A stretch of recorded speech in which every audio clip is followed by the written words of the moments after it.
Bienvenue dans Bâtir l'amour, le podcast où l'on découvre que derrière chaque grand bâtiment se cache une histoire d'amour.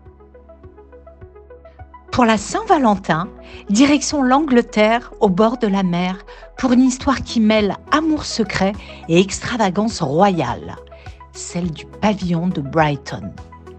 Nous sommes à la fin du XVIIIe siècle.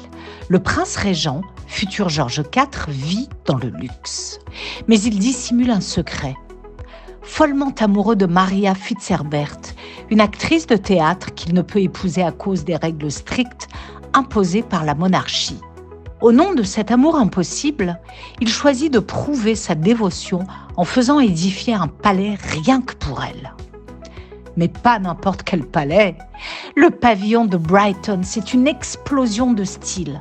De l'extérieur, on dirait un bâtiment tout droit venu d'Inde, avec ses dômes et ses minarets. Une fois à l'intérieur, place à l'extravagance avec une inspiration chinoise, des dragons dorés, des lanternes somptueuses et des décors incroyablement riches. Tout reflète non seulement l'amour du prince pour Maria, mais aussi sa passion pour tout ce qui sort de l'ordinaire.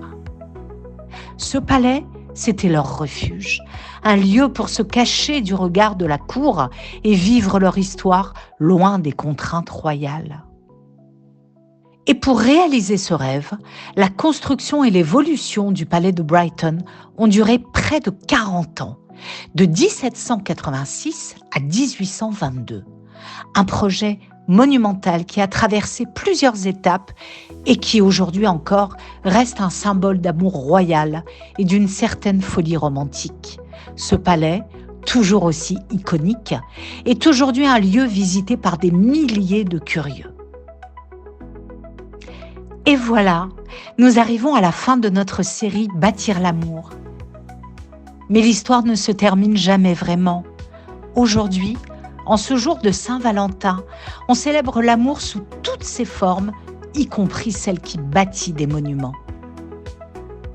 Quel est le point commun entre ces histoires et Access, me direz-vous ? Tout comme ces récits, nous sommes guidés par la passion. Passionnés par nos métiers, nous nous consacrons à façonner l'avenir des entreprises et à transformer vos rêves en réalité, en mettant tout notre cœur dans chaque étape du processus. Ah, j'allais oublier, bonne Saint-Valentin!